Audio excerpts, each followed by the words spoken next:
E o programa Filosofando de hoje traz para a entrevista o professor Roberto Bianchi, que trabalha no Instituto Federal do Paraná. E a temática da nossa entrevista de hoje é sobre a educação. Boa noite, professor Roberto. Boa noite, ouvintes. É uma satisfação muito grande estar participando do programa Filosofando. É um prazer imenso, inclusive, ter recebido o convite do meu ex-aluno, hoje amigo, o Wagner, para fazer a participação nesse programa. Eu sou Roberto Carlos Bianchi, sou professor formado em letras, pós-graduação em letras, com mestrado em ciências da educação. Atualmente trabalho no Instituto Federal de Palmas, o IFPR, antigas faculdades de Palmas, que foram federalizadas através de um processo público em 2010. E desde dezembro de 2011 sou concursado fazendo meu trabalho lá no curso de letras e assim nos outros cursos também. Sobre minha formação, já tenho passagem assim por diversos países, tenho tido essa oportunidade de conhecer vários países por estudos que eu fiz antes da faculdade, entre eles o Chile, Espanha, a Colômbia, a própria Itália, E isso foi uma experiência muito importante, muito boa na minha vida. A proposta da nossa entrevista de hoje é falarmos um pouco sobre a educação. Primeiramente, eu gostaria de pedir ao professor que o professor dissesse o que o professor entende quando falamos sobre educação. Bem, essa é uma pergunta bastante difícil de ser respondida, Uma pergunta que vemos aí que ao longo da história da humanidade se tem estudado muito, se tem buscado respostas para essa pergunta. Obviamente, quando você me pergunta o que eu penso sobre educação para mim, eu entendo a educação como um processo. E, lamentavelmente, a gente tem visto, na maioria das concepções educacionais, nas propostas, nos planos políticos educacionais de muitas cidades, estados, ou inclusive países, uma educação desconexa, fragmentada, e isso não pode funcionar. O que eu entendo como educação é algo que envolve diversos aspectos, e um deles é a família. Depois temos o processo na escola, e assim as diversas etapas que se podem realizar dentro de um período.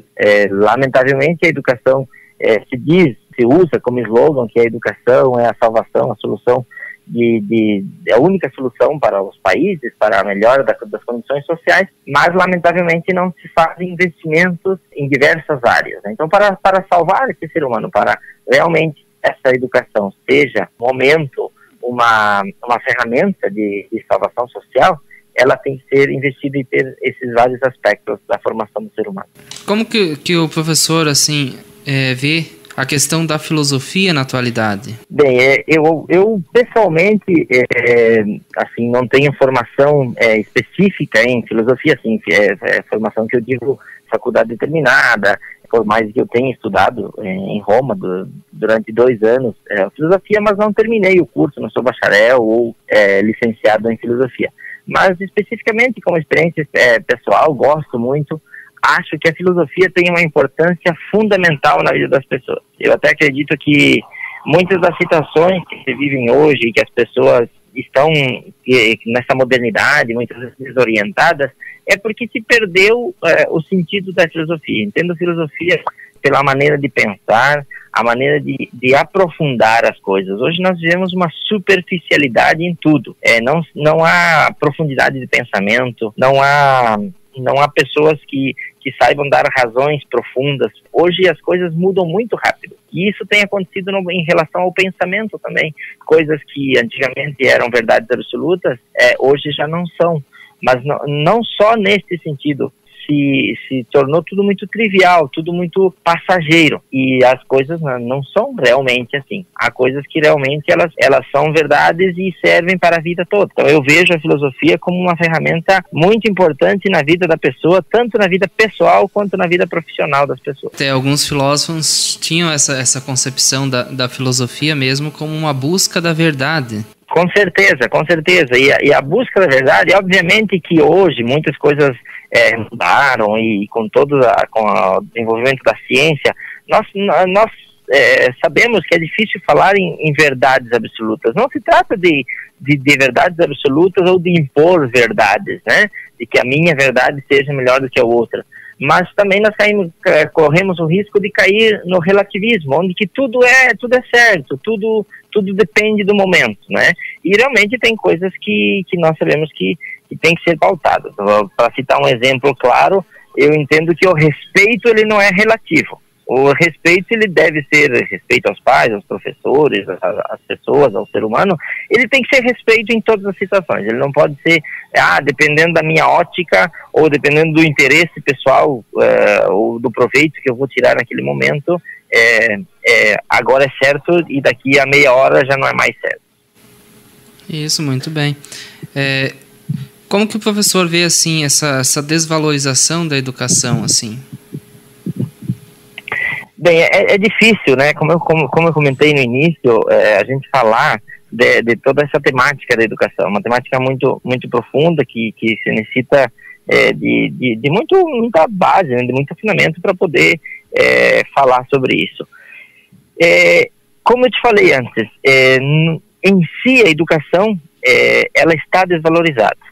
Né? Nós partimos já, por exemplo, da valorização do profissional, né, do professor. Antigamente o professor era uma autoridade.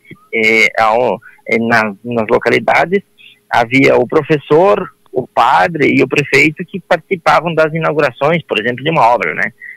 Não que ele tenha que participar disso, mas assim, somente comparando com o desrespeito, a desvalorização social, profissional que ele está tendo. Então, eu acho que, em primeiro lugar, a educação está desvalorizada porque até os próprios profissionais da educação, e incluo aqui também as pessoas que pensam a educação e os professores, estão desmotivados, estão muitas vezes sem rumos, né? E são muitas políticas, sejam elas capitalistas, socialistas ou, né, em outras concepções, que muitas vezes não têm o ser humano como centro dessa situação, tá? Então, quando o ser humano fica a um lado, quando o capital, quando o lucro ou quando outras situações passam a ser o objetivo principal, obviamente que a educação passa por essa crise. E a crise, ela é importante, né? Eu gosto sempre de citar uma situação. Dizem que na língua japonesa é a única língua que crise significa oportunidade, né? E nas outras línguas crise tem um pouco esse sentido negativo, né?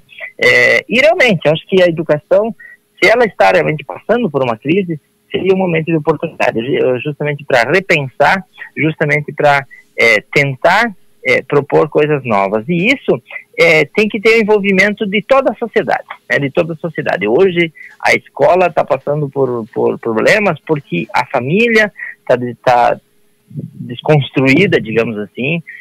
A família está deixando, por ter que trabalhar, por ter que outras funções sociais, está deixando todo o trabalho educativo para a escola, e a escola não consegue dar conta de tudo isso. E aí sobrecarrega os professores, sobrecarrega os sistemas, e a educação acaba perdendo. Nós vemos isso com os resultados do Brasil. Sem dúvida. Muito, muito bonito que o professor falou sobre a crise, porque a crise, com certeza, é um momento difícil na nossa vida. Todos nós passamos uma vez ou outra, às vezes, muitas vezes, por momentos de crise na nossa vida. E a crise é um momento de oportunidade, como o professor falou, porque ela nos faz pensar novamente a nossa vida, nos faz ver sobre outros ângulos as questões e nos faz crescer. Além de ser um momento de dificuldade na nossa vida, é um momento que nos faz crescer. Professor, eu gostaria que o professor falasse um pouco sobre os grandes desafios do educador hoje, o professor que trabalha já há alguns anos como professor, como educador, que o professor falasse sobre os grandes desafios do educador e uma mensagem a todos os professores, os educadores do nosso país. Bem, eu, na verdade, para falar sobre esse fato, né, de quais são os desafios da educação. Desde a minha humilde ótica, né, de professor, de inquieto, né, que busca as respostas, que não se acomoda, eu acho que a primeira dela o maior desafio da educação é a formação do professor e, principalmente, a recuperação do prestígio, da valorização profissional e social da profissão. Eu sempre comparo a profissão de professor com outras profissões, né? Se a gente observa uma pessoa que se forma em direito, imediatamente que ela forma em direito, ela é chamada de doutor, sem mesmo ter concluído um doutorado. Não que eu ache que esteja errado isso.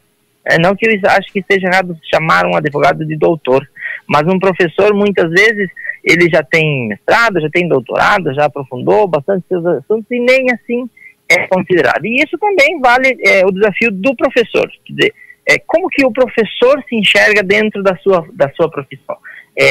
Esse desprestígio social, nós, como professores, também temos nossa parcela de, digamos assim, vamos chamar de culpa, né?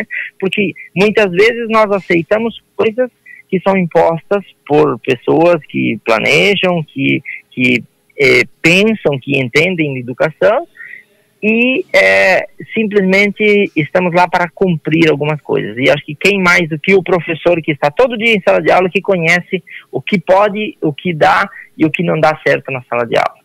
Acho que um desafio muito grande é isso, é pensar, bom, qual é meu papel como professor, tá? E tomar essa bandeira de professor e lutar pelas causas. A gente sabe que a classe dos professores é uma classe bastante desunida, uma classe que, quando tem algum movimento, tem dificuldade de se articular, então a gente precisa trabalhar isso. Outro desafio muito grande, acho que não depende só dos professores, isso é da sociedade em geral, eu comentei antes, é a questão da participação das famílias na escola, a organização social ao redor da escola.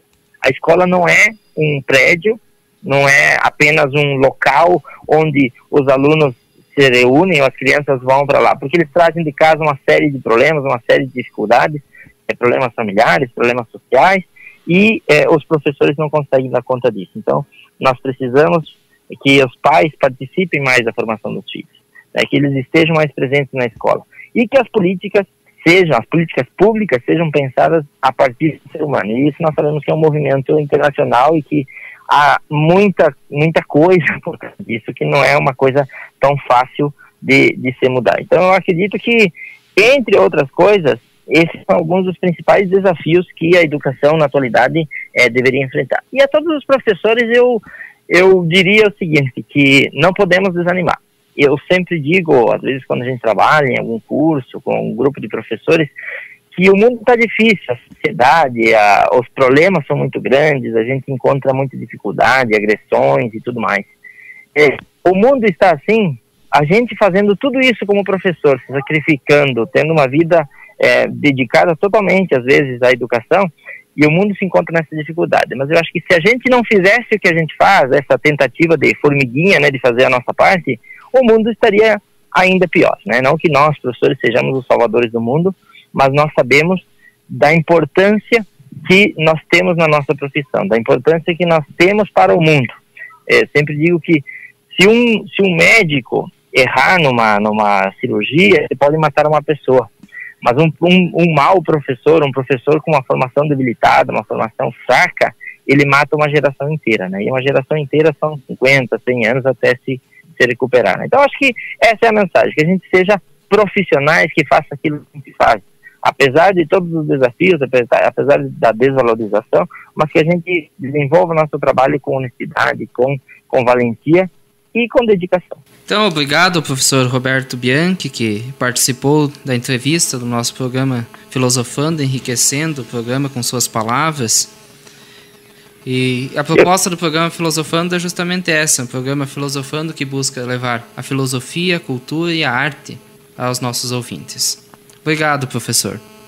Eu que agradeço a oportunidade, eu agradeço a você pela iniciativa, e eu acho que a gente fica muito feliz, depois de muito tempo, que os nossos alunos estejam tendo sucesso também em outras áreas, galgando outros desafios, né, como você vem fazendo, talvez através da rádio, através dos meios de comunicação, e o contrário, né, de ser lembrado, né, por um aluno, ser lembrado por alguém que a gente fez parte da formação, é muito importante. Eu acho que essa é a diferença que o professor tem em relação às outras profissões, né, que a gente vai pela rua, a gente, mesmo depois de muito tempo, as pessoas lembram da gente e chamam de professor, né. Acho que eu que agradeço a oportunidade e fico sempre à disposição para qualquer participação que eu possa fazer. Muito obrigado. Obrigado ao professor Roberto Carlos Bianchi, que deu essa bonita entrevista para o programa Filosofando, Filosofia, Cultura e Arte.